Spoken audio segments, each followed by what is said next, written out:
तो समझिए कि आपके घर में हो रही है, कल आपके यहाँ होगी, कल आपके परिवार में होगी।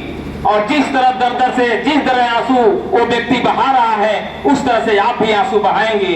इसलिए मुझे कहना है कि मानवर कांसीराम साहब ने कहा था कि वोट हमारा, राज तुम्हारा नहीं चलेगा, नहीं चलेगा। जिसकी जितनी संख्या भारी उतनी उसकी हिस्सेदारी।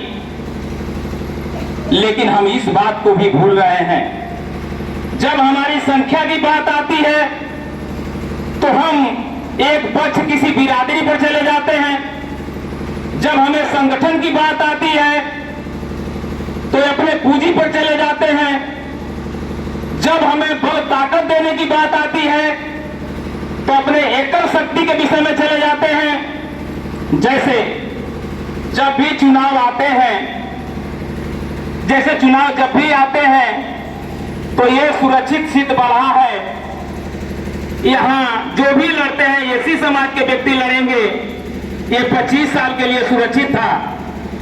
और बाकी जो भी समय बीत गया, 15 साल जो समय बीत गया था, उस समय में कोई एसी समाज का व्यक्ति बहुजन समाज पार्टी से इस बरहा में चुनाव नहीं लड़ा था। मुझे ज्यादा करके अपने विषय में 2 शब्द कह रहा हूं, नहीं लड़ा था। लेकिन माननीय साहब जब मेन पूर्व में मीटिंग किए और मीटिंग करने में इन्होंने हाथ उठाकर पूछवाया कि बोलो भाई बरहा में कोई एसी का व्यक्ति चुनाव लड़ेगा विधानसभा का, किसी ने हाथ नहीं उठाया। जाकर मैं घर सोया था, सोने के बाद 11 बजे रात तक मैं सोच रहा था कि मेरा बरहा सुरक्षित सीट 25 साल के लिए था, 15 साल ऐसे ही गुजर जा रहा है और ये कभी इस क्षेत्र का कोई व्यक्ति नहीं है जो उठ करके चुनाव लड़े।